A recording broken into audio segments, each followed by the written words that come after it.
It's your favorite neighborhood soup lady, Caroline here. And I'm going to make one of my weirder soups, my French onion and potato. It's particularly sacrilegious as someone who went to culinary school in France, but I hope you'll forgive me because it's just that tasty. So it's really easy actually to put together. In the soup itself, it has 2 to 3 pounds each of white sweet potatoes and yellow onions with a small bunch of thyme and a bay leaf. Very, very simple.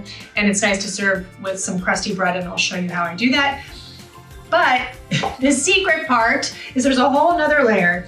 There's a slurry that you make as the sort of flavor base, and that kind of helps cheat the fact that we're not caramelizing our onions for the hour that you really should be. This is a weeknight soup. So the base of the soup is weird, told you. Raisins, some nutritional yeast, some arrowroot, onion powder, of course, and some coconut aminos just for that umami boost, and a couple of grates, finely grated, fresh nutmeg. This is what that looks like.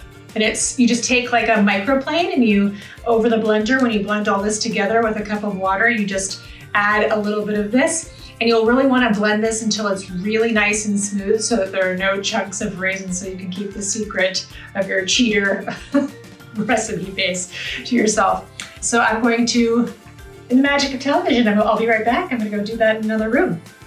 So while my pot is heating up, I'm going to add some olive oil, a fair amount, because that's what helps the onions caramelize. So this is that whole bunch of onions that I've quartered and then cut those pieces again. So I've cut them into 8 pieces, 8 wedges total. Math. Well, anyway, so this is all those onions. And this is all of those potatoes that I peeled and then cut into quarters as well. So those come in a little bit later. First, we've got to caramelize our onions. And I have a little trick to show you.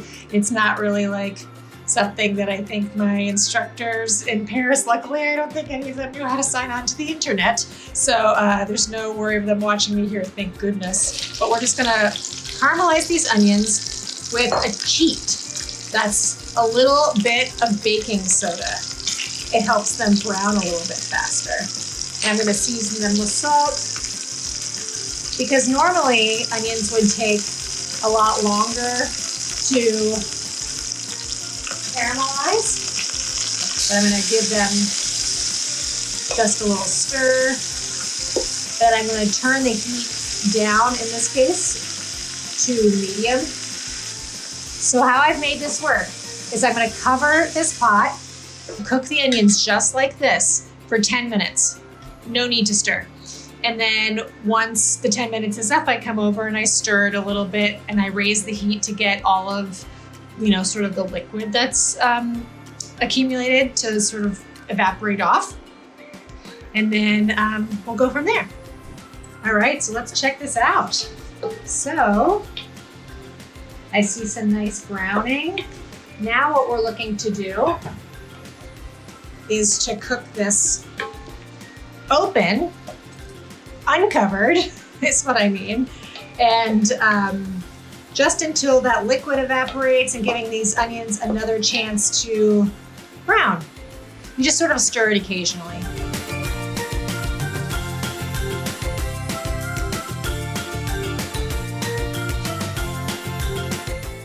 All right, so yay, they're done.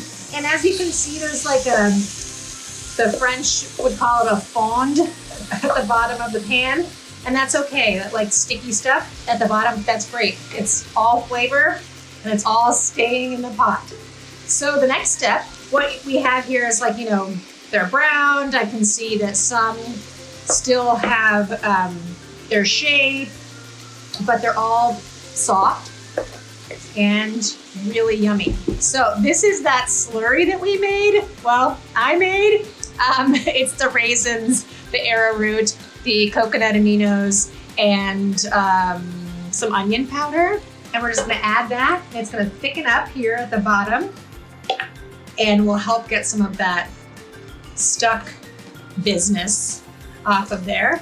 And then we just add the rest of our ingredients, which are these quartered potatoes, that small bunch of thyme, a fresh bay leaf, and a whole lot of water, all to cover.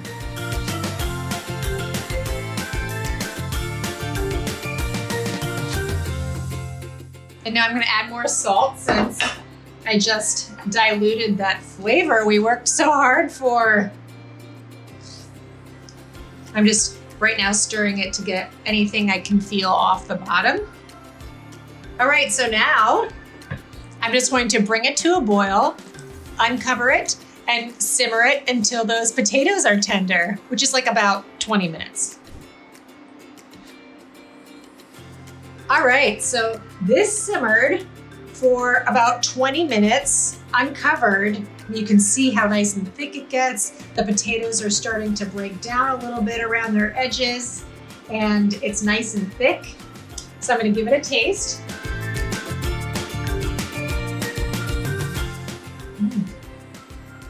Ooh, that's so good. So good. I'm gonna add a little bit of pepper and a little bit more salt.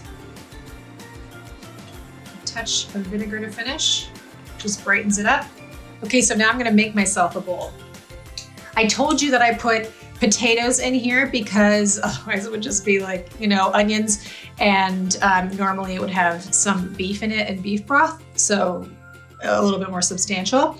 You can also do this, which is take a nice hunk of like crusty bread, even if it's a little stale, that's okay. And I just pour the soup over it. And then it softens. And then if you are not a vegan, this is the place where you would add your Gruyere cheese and stick it under the broiler. And that would be really, really delicious. And then otherwise, you just take like a nice hunk of potato, like that, and you can add that in there too. So I'm gonna give this a final taste. No one would ever know that this does not contain like beef broth, and the onions caramelized in like 20 minutes. We are a secret. If you want to make this recipe, it's on page 38 of my Seconds Cookbook, which you can find on my website, slurpsoupclub.com, at the merch tab, to lead you to my Soup Club merch hub. Say that 5 times fast. Well, I hope you'll follow me here on YouTube, hit like and subscribe, and that I can see you on Instagram at Slurp Soup Club for daily content that's soupy and funny. See you around.